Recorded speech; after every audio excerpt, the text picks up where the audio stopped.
خلق الإنسان من صلصال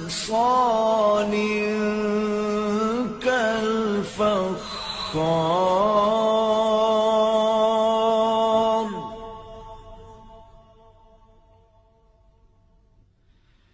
وخلق الجان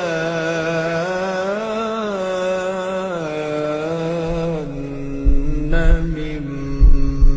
مارج من نار